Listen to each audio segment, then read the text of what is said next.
गोटे राज्य रे जड़े राजा थिले। थरे राजा जंगल भ्रमण रे जाइथिले। जंगलर मनोरम दृश्य उपभोग करुथिबा बेले से गोटे छेली छुआटी को देखिबा को पाइले। काले केउ हिंस्र जीवजंतु ताकू मारी खाइजिब से ताकू निज साथी रे राजमहल को नहीं आसिले। सेही दिन ठारू छेली छुआटी राजांक पाखरे रहिला।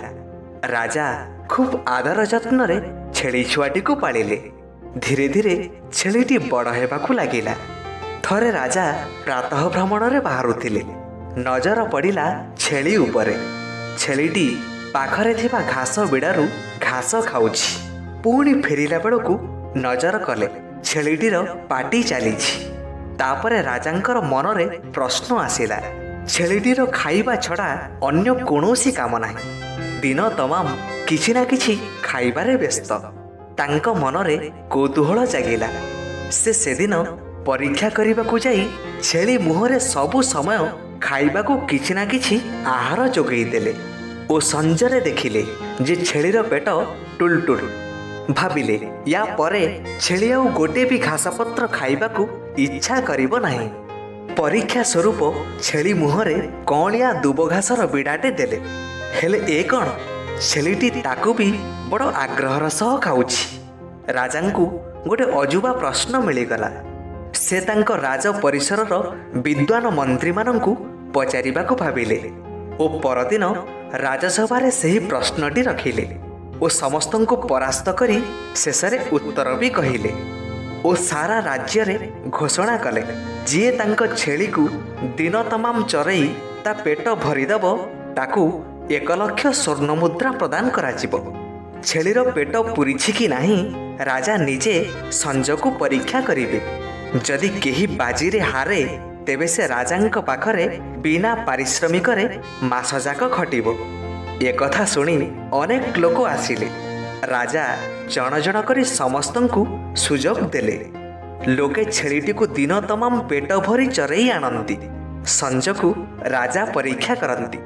जेते जिए चरई खाइबाकू देइथिले सुद्धा सर्वगिला छेलीर पाटी सबुबेले चालिबाकू प्रस्तुत थाए। एणु राजा छन छनिया घास बिड़ा धरी आसिले छेली पुणी खाए। एणु लोके ए शर्तरे हारी राजांक पाखरे मोफतरे मास जाए खटंती। सामान्य शर्तरे विजय हासिल करी 1 लाख स्वर्ण मुद्रा पाइबा मोहरे अनेक राजांकर गोलाम हेले। ए कथा मध्य सारा राज्य रे विद्युत बेगरे खेलीगला। थरे गोटे युवकटे चिंता कला यार कौन कौनसी बाट नाही। यह भाभी भाभी से गोटे सिद्धांत रे पहुंचिला ओ परदिन राजांक शर्तरे राजी ही छेलीटी को चरईबाकू पाख जंगल को आनिला। प्रथम ओली छेलीटी को चरीबाकू देला ओ निजे पूर्वरु सजेई रखिथिबा कौलिया घास बिड़ा पाखरे छेलीटी को छाड़ी देला। छेलीटी मन भरी पेट पुरेई खाइला। तापरे द्वितीय ओली युवक जनक ता विचक्षण बुद्धि प्रयोग कला। छेली मुहरे गोटे कौलिया छनछनिया घास बिड़ाटे देखैला। छेली जेतेबेले खाइबाकू मुह बढ़ेइला युवक जनक ता मुहरे गोटे बाड़ी रे बाड़ेइला। तापरे पुणी घास देखाए छेली खाइबाकू मुह बढ़ेइले निर्धुम बाड़ाए। एमिति से अनेक थर कला।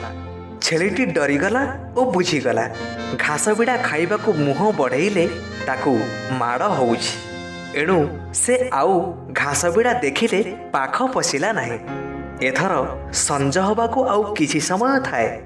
युवक जनक राजांक पोशाकरे थरे परीक्षा करिनेला। राजांक बेशरे छेली को घास देला। छेली राजा दौछंती भाबी खाइबाकू मुह बढ़ाते पुणी ता मुहरे माड़ बसिला। एथर छेली संपूर्ण डरीगला आउ तार घास देखी का हाथरू खाइबार नाही। युवक जनक एथर राजांक पाखकू छेलीटी को परीक्षा पाई आनिला। राजा सबुदिन परी से दिन मध्य कौलिया घास बिड़ाटे रखिथांती। छेली पाखकू आसी घास दियंते आउ छेली खाइबा तो दूर कथा घास आड़कू चाहिला भी नाही। राजा जेते थर घास देले सबुथर से राजांक आड़ू मुह बुलेई ठिया होला। शेषरे युवक पाखरे राजा हार मानिले। ଓ ସର୍ତ୍ତ ମୁତାବକ 1 ଲକ୍ଷ ସ୍ୱର୍ଣ୍ଣ ମୁଦ୍ରା ଯୁବକକୁ ପୁରସ୍କୃତ କଲେ।